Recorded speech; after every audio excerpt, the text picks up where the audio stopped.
그래프 속 급감하는 코로나 확진자 수. 이 그래프가 우리나라 그래프면 좋겠지만 사실 이 그래프의 주인공은 다름 아닌 일본입니다. 코로나 확진자 100명대, 사망자 제로. 어떻게 가능한 것일까요?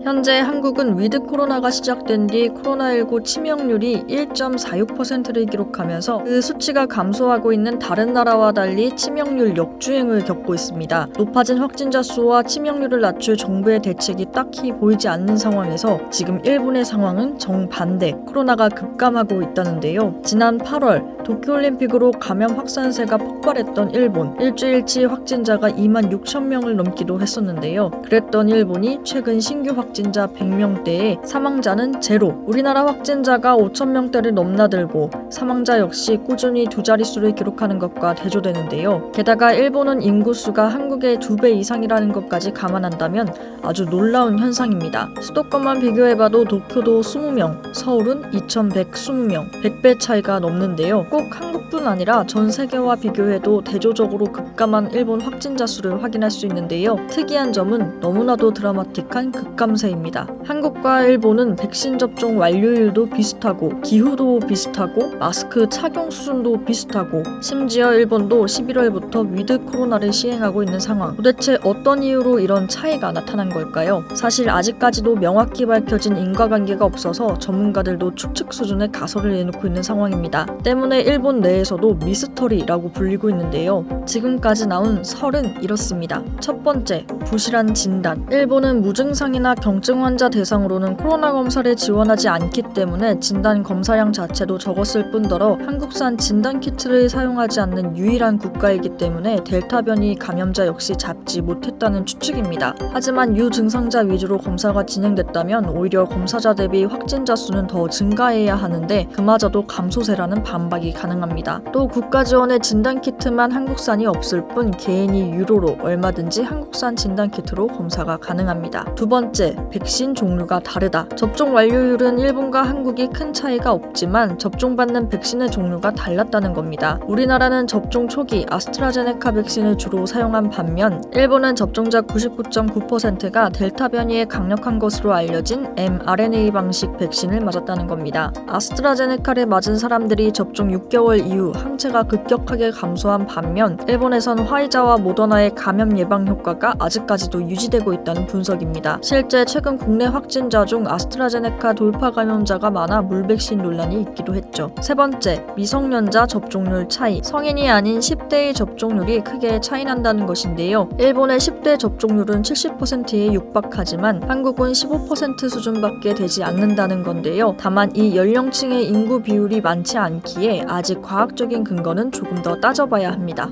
네 번째, 일본인들의 생활 습관. 일본 사람들의 절제된 생활 습관을 이유로 말하기도 합니다.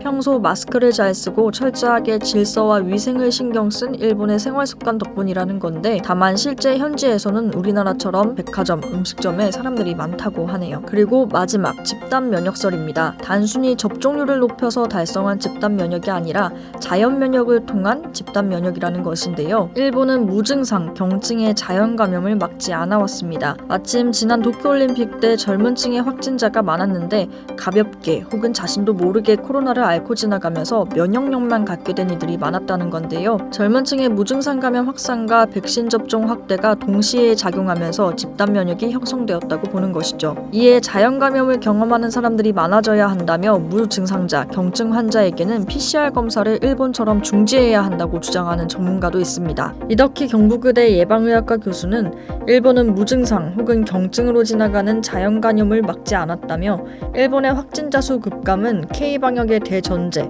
즉 무증상이라도 절대로 걸리면 안 되는 감염병이란 가정에 치명적 오류가 있음을 보여준다고 밝힌 바 있습니다. 이 교수는 이 난국을 벗어나려면 돌파 감염이든 뭐든 자연 감염을 경험하는 사람들이 많아져야 한다며 무증상자, 경증 환자를 대상으로 하는 PCR 검사를 지금이라도 중지해야 한다고 주장하기도 했습니다. 다 영향이 있는데 그거 그렇게 클까 뭐 아니까 근데 그거는 정확한 분석을 해봐야 돼요. 백신을 맞아서 생긴 면역을 면역은 인공 면역이고 앓고 나서 회복되면은 면역이 생길 거 아니에요. 그건 자연 면역이고 20대 미만, 30대 미만은 코로나에 감염돼도 증상도 거의 없고 사망자도 없잖아요. 그래서 20, 30대에 백신을 맞히는 것보다는 20, 30대가 퍼지게 놔둬서 자연 면역을 획득하는 것이 인공 면역보다 더 좋은 거 아니냐, 이렇게 주장하는 사람이 있는 거죠. 어떤 이유인지 몰라도 확진자 수가 급감한 일본. 비록 이런 일본에서도 오미크론 확진자가 발생했지만 모든 외국인 신규 입국을 중단하면서 관리하는 중이라고 합니다. 기시다 총리의 강력한 코로나 대응과 함께 일본의 확진자가 급감하면서